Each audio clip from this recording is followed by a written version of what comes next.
Okay, my dear students, so in this video we are going to construct isosceles triangle. So it helps us in our properties. Base angle of an isosceles triangle are equal. Prove गर्नको लागि तपाईहरुलाई एउटा isosceles triangle draw गर्नुपर्ने हुन्छ। त्यसको लागि यो construction गर्दाखेरि सजिलो हुन्छ भन्ने हिसाबले मैले यो भिडियो बनाउँदै छु। So please see here, first of all take your scale. Scale ले तपाईले as you like एउटा बेस साइड जति सेन्टिमिटर को ड्रा गरे पनि it's okay. After that, for isosceles triangle we know their two side must be equal. For that we need compass. So compass राख्दाखेरि तपाईले के गर्नुस् भने compass को मेजरमेन्ट लिँदाखेरि यो बेस जति छ त्यसको भन्दा अलिकति ठूलो कि सानो जति राखे पनि इट्स ओके। सपोज म अलि ठूलो लिए, अब यो कम्पासले तपाईले के गर्नुस् भने आर्क ड्रा गर्नुस्। अब आर्क ड्रा गर्दाखेरि यो पोइन्टमा राख्ने, त्यसपछि यो कम्पासले यसरी एउटा आर्क ड्रा गर्नुस्। एउटा आर्क ड्रा गर्नु होला, ड्रा गर्नु होला जस्तो लाग्छ मलाई। त्यसपछि त्यही कम्पास फेरि अर्को पोइन्टमा लानुस्। अर्को पोइन्टबाट पनि त्यही सेम आर्क, जति आर्क अघि थियो त्यति नै आर्क अहिले पनि ड्रा गर्नुस्। आर्क ड्रा गरिसक्नु भएको छ।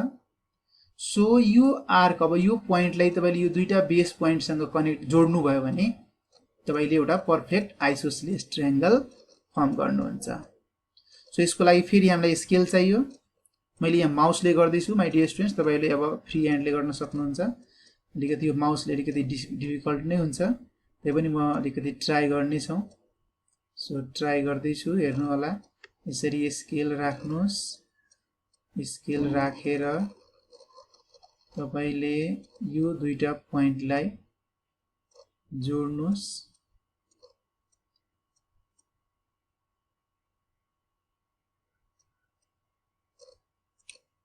स्केलले यो दुईटा पोइन्टलाई जोड्नु होला। यसरी स्केल राख्नुस्।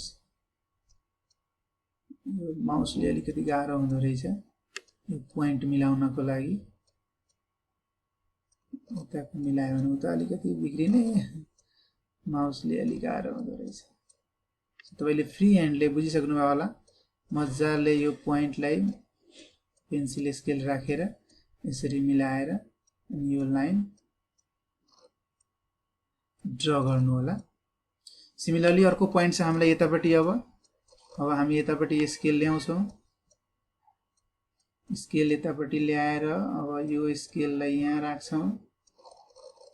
यो स्केललाई यहाँ राख्छौं।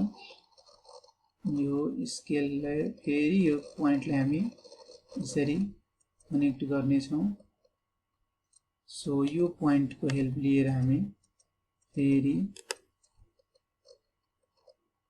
यसरी हामी जोड्ने छौं। यो पोइन्टलाई स्केल राख्नुस्। यसरी मैले माउसले यहाँ ड्रा गर्दाखेरि अलिकति यो मिलाउन गाह्रो हुँदो रहेछ। तपाईले मजाले फ्री ह्यान्ड विथ स्केल जोड्न सक्नुहुन्छ।